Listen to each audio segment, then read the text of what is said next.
அத்தியாயம் 26. 1. பக்த பந்த். 2. ஹரிச்சந்திர பிதாலே. 3. கோபால் அம்படேகர் ஆகியோரின் கதைகள். முன்னுரை. இப்பிரபஞ்சத்தில் நாம் காணும் யாவும் மாயையின் விளையாட்டே, கடவுளின் ஆக்கும் ஆற்றலே. இவைகள் உண்மையில் இருப்பவை அல்ல. உண்மையான பரபிரம்மே நிச்சயமாக இருக்கிறது.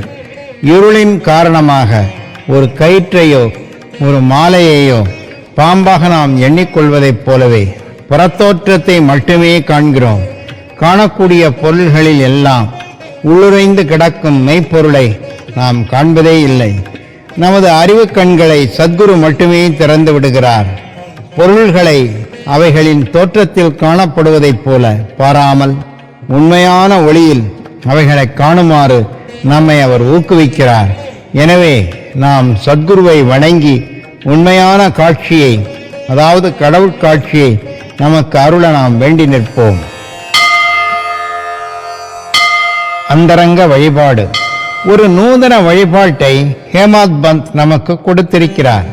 சத்குருவின் பாதாம்புயத்தை கழுவும் வெந்நீராக நமது ஆனந்த கண்ணீரை உபயோகித்து பரிசுத்தமான அன்பு என்னும் சந்தனத்தை அவர் மேனியில் பூசிவிட்டு உண்மை நம்பிக்கை என்னும் உடையை அவருக்கு மேனிக்கு உடுத்தி நமது 8 விதமான சாத்வீக உணர்ச்சிகள் என்னும் அஷ்ட கமலங்களையும் ஒருமை மனது என்னும் கனியையும் அவருக்கு சமர்ப்பிப்போம்.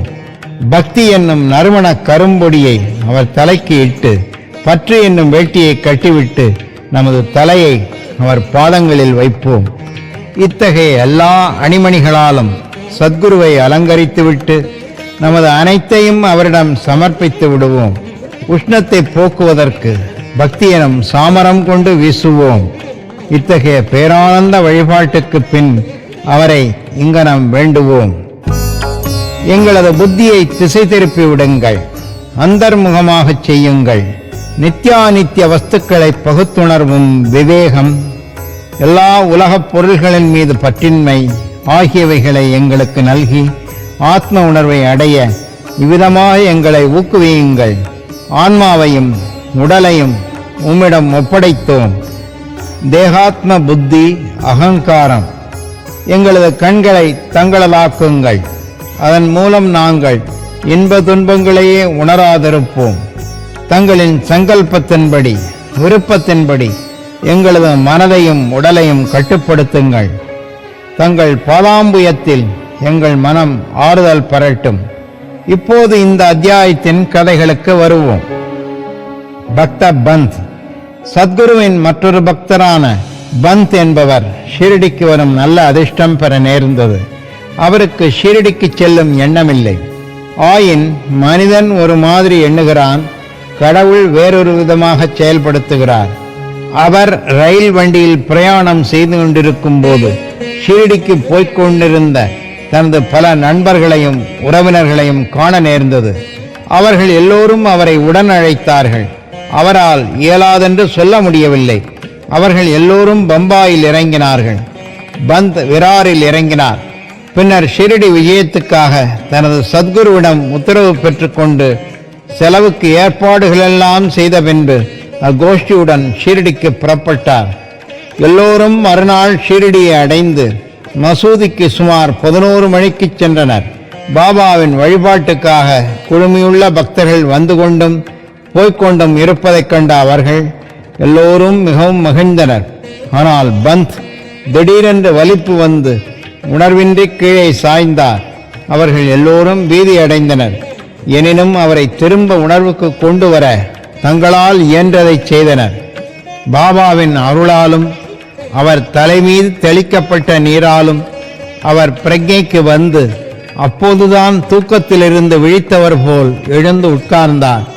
மற்றொரு குருவின் சீடர் அவர் என்று அறிந்து கொண்ட சர்வாந்தர்யாமியான பாபா அஞ்சாமல் இருக்கும்படி அவருக்கு உறுதி கூறி அவரது சொந்த குருவின் மீதுள்ள நம்பிக்கையை உறுதிப்படுத்தி கீழ்கண்டவாறு அவரிடம் கூறினார்.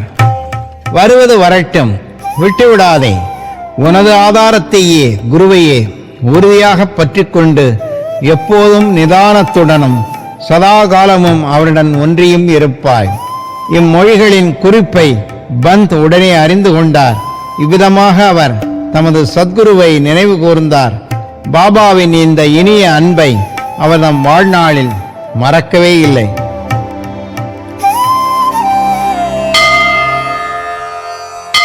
ஹரிச்சந்திர பிதாலே. பம்பாயில் ஹரிச்சந்திர பித்தலே என்னும் பெயருள்ள மனிதர் ஒருவர் இருந்தார். காக்காய் வலிப்பால் அவதியுறும் ஒரு மகன் அவருக்கு இருந்தான். பல அலோபதி ஆயுர்வேத வைத்தியர்களிடம் காண்பித்து குணமேதும் ஏற்படவில்லை. ஒரே ஒரு வழிதான் பாக்கி இருந்தது, அதாவது ஞானிகளிடம் அடைக்கலம் புகுவது. தாஸ்கனு தமது மிகச்சிறந்த அற்புதமான கீர்த்தனைகளால் பம்பாய் ராஜதானி எங்கும் பாபாவின் புகழை பரவச் செய்தார் என்று அத்தியாயம் 15 முன்னரே குறிக்கப்பட்டுள்ளது. திரு பித்தலே இக்கீர்த்தனைகள் சிலவற்றை 1910ஆம் ஆண்டில் கேட்டார். पुरंदर रंगा हरे विठला,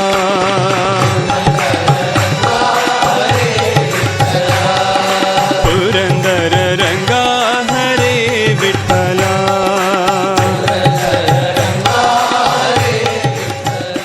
அதிலிருந்தும் மற்றவர்கள் மூலமாகவும் பாபா தமது ஸ்பர்ஷத்தாலும் வெறும் பார்வையாலும் மட்டுமே அநேக தீர்க்க முடியாத வியாதிகளை குணப்படுத்தி இருப்பதாக அறிந்தார்.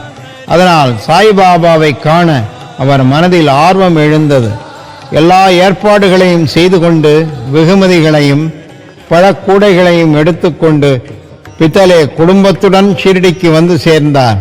பின்னர் அவர்களுடன் மசூதிக்கு சென்று பாபாவின் முன் வீழ்ந்து நமஸ்கரித்துவிட்டு தமது நோயாளி புதல்வனை பாபாவின் பாதங்களில் வைத்தார். பாபா அக்குழந்தையை கண்ட அத்தருணத்திலேயே ஒரு அசம்பாவிதம் நிகழ்ந்தது. கண்களை சுழற்றி கொண்டு அப்புதல்வன் உணர்வற்று கீழே விழுந்தான். அவனது வாய் நுரை தள்ளி உடம்பு முழுவதும் வியர்த்து கொட்டியது. உயிரை விட்டுவிட்டான் போல தோன்றியது. இதை கண்டு பெற்றோர் மிகவும் படபடத்து உணர்ச்சி வசப்பட்டனர். பையனுக்கு அடிக்கடி வலிப்பு வருமாயினும் இந்த வலிப்பு நீண்டதாக தோன்றியது. தாயாரின் கண்களிலிருந்து மிகுந்த கண்ணீர் வந்து அவள் அழத் தொடங்கிவிட்டாள். கொள்ளைக்காரனுக்கு பயந்து ஒரு வீட்டில் ஒளிந்த ஒருவன் மீது அந்த வீடு சரிந்து விழுந்து விட்டதைப் போலவும், புலிக்கு பயந்து ஓடிய பசு ஒன்று கசாப்பு கடைக்காரன் கையில் அகப்பட்டு கொண்டதைப் போலவும், வெப்பம் தாங்காத ஒரு மரத்தடியில் ஒதுங்கிய ஒரு வழிப்போக்கன் மீது அம்மரமே சாய்ந்து விழுந்து விட்டதைப் போன்றும், பக்தி உள்ள ஒருவன் கோவிலுக்கு வழிபடச் சென்றபோது அக்கோவிலே அவன் மீது இடிந்து விழுந்து விட்டதைப் போலும் தனது நிலை இருப்பதாக கூறி அவள் ஓலமிடத் தொடங்கினாள். பின் பாபா அவளை நோக்கி, இம்மாதிரி ஓலமிடாதே, கொஞ்சம் பொறு, அமைதியாக இரு, உன் இருப்பிடத்துக்கு இவனை எடுத்துச் செல், அரை மணி நேரத்தில் அவன் சுவாதீனத்துக்கு வருவான் என்று கூறி தேற்றினார். பாபா கூறியபடியே அவர்கள் செய்தனர். பாபாவின் மொழிகள் உண்மையானதைக் கண்டார்கள். வாதாவுக்கு எடுத்துச் செல்லப்பட்ட உடனே பையன் குணமடைந்தான்.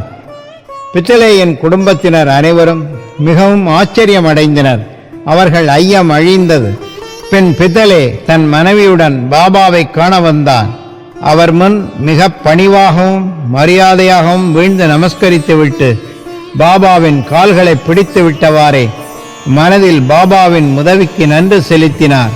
பாபா புன் சிரிப்புடன், உனது எல்லா எண்ணங்களும் சந்தேகங்களும் கருத்துக்களும் இப்போது சாந்தப்படுத்தப்பட்டனவா? நம்பிக்கையும் பொறுமையும் உடையோரை ஹரி காப்பாற்றுகிறார் என்றார். பித்தலே வசதியுள்ள பணக்கார மனிதர். பெருமளவில் அவர் இனிப்புகளை விநியோகித்து பாபாவுக்கு மிகச்சிறந்த பழங்களையும் வெற்றிலை பாக்கையும் அளித்தார். பித்தலேயின் மனைவி மிகச்சிறந்த பண்புடையவள், எளிமை, அன்பு, நம்பிக்கை உடையவள். தூணுக்கு அருகில் அமர்ந்து கண்களில் ஆனந்த கண்ணீர் பொங்கி வழிய பாபாவை உற்று பார்த்த வண்ணம் அமர்ந்திருப்பாள். அவளது நட்பும் அன்புமுள்ள குணத்தைக் கண்டு பாபா மிகவும் சந்தோஷமடைந்தார். முழு மனதோடும் முழு ஆத்மாவோடும் தம்மிடம் சரணடைந்து வழிபடுவோர்பால் ஞானிகளும் கடவுள்களும் சார்ந்திருக்கிறார்கள் அல்லவா? பாபாவின் சன்னிதானத்தில் சில இன்பமான நாட்களை கழித்த பின்னர் அக்குடும்பத்தினர் புறப்படுவதற்கு பாபாவின் அனுமதியை பெற மசூதிக்கு வந்திருந்தார்கள். உதவியையும் ஆசீர்வாதத்தையும் அவர்களுக்கு பாபா அளித்த பின்பு பித்தளையை அருகே அழைத்தார். பாபு, நான் உனக்கு முன்பே 2 ரூபாய் கொடுத்திருக்கிறேன். இப்போது 3 ரூபாய் தருகிறேன். இதை உனது பூஜை அறையில் வைத்துக்கொள். நீ நன்மை அடைவாய் என்று கூறினார். இவைகளை பிரசாதமாக ஏற்றுக்கொண்டு மீண்டும் அவர் முன் வீழ்ந்து வணங்கிவிட்டு அவரது ஆசீர்வாதத்துக்காக வேண்டி நின்றார். ஷிரடிக்கு இதுவே தமது முதல் விஜயமானதால் பாபா தாம் முன்னரே 2 ரூபாய் கொடுத்ததாக சொல்லியது தமக்கு விளங்கவில்லை என்னும் எண்ணம் அவர் மனதில் எழுந்தது. இப்புதிர் விடுபடுவதற்கு அவர் ஆவலாக இருந்தார். ஆனால் பாபா மௌனமாக இருந்து விட்டார். பித்தளே பம்பாய்க்கு திரும்பிய பின் தனது கிழத்தாயாருக்கு ஷீரடியில் நடந்த எல்லாவற்றையும் பாபா அவருக்கு முன்னமே 2 ரூபாய் கொடுத்திருப்பதாக சொன்ன புதிரையும் கூறினார். அந்த கிழவிக்கும் அப்புதிர் புரியவில்லை. ஆனால் இதை பற்றி தீவிரமாக சிந்தித்த பின் நினைவுக்கு வந்த ஒரு பழைய சம்பவம் அப்புதிரை விடுவித்தது. உனது மகனோடு நீ சாய்பாபாவை பார்க்கச் சென்றதைப் போல பல ஆண்டுகளுக்கு முன்பு உனது தந்தையும் உன்னை அக்கல்கோட்டுக்கு அப்பெருமானின் தரிசனத்துக்காக அழைத்துச் சென்றார்.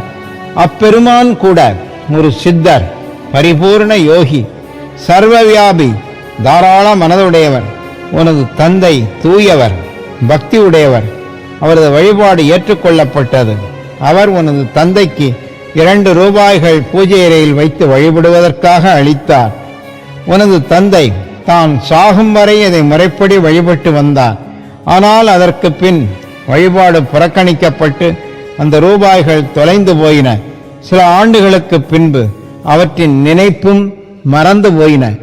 தற்போது நீ அதிர்ஷ்டசாலியாக இருந்ததால் சாய்பாபாவின் ரூபத்தில் அக்கல்கோட் மகாராஜ் உனது கடமைகள், வழிபாடு இவற்றை நினைவூட்டவும் அபாயங்களை அகற்றிவிடவும் தோன்றியிருக்கிறார். இனிமேலாவது ஜாக்கிரதை. எல்லா ஐயங்களையும் கெட்ட எண்ணங்களையும் அகற்றிவிட்டு உனது மூதாதையர் வழி நின்று நன்றாக நடந்து கொள். குடும்ப தெய்வங்களையும் காசுகளையும் வணங்கி நன்றாக எடை போட்டு ஞானிகளின் ஆசிகளில் பெருமை கொள். உனது பக்தி உணர்ச்சிக்கு சமர்த்த சாயி அன்புடன் புத்துணர்ச்சி ஊட்டி இருக்கிறார். உனது நன்மைக்காக அதை பயிர் செய்வாய் என்று கூறினாள். தாயாரின் இந்த மொழிகளை கேட்டு பித்தளே மிகவும் ஆச்சரியப்பட்டார். பாபாவின் சர்வ வியாபத்துவத்தன்மையை அவர் அறிய தலைப்பட்டு அதில் உறுதியானார். பாபாவின் தரிசனத்தின் முக்கியத்துவத்தையும் அவர் அறிந்தார். அதிலிருந்து அவர் குணத்தை பற்றி சர்வ ஜாக்கிரதை உடையவரானார்.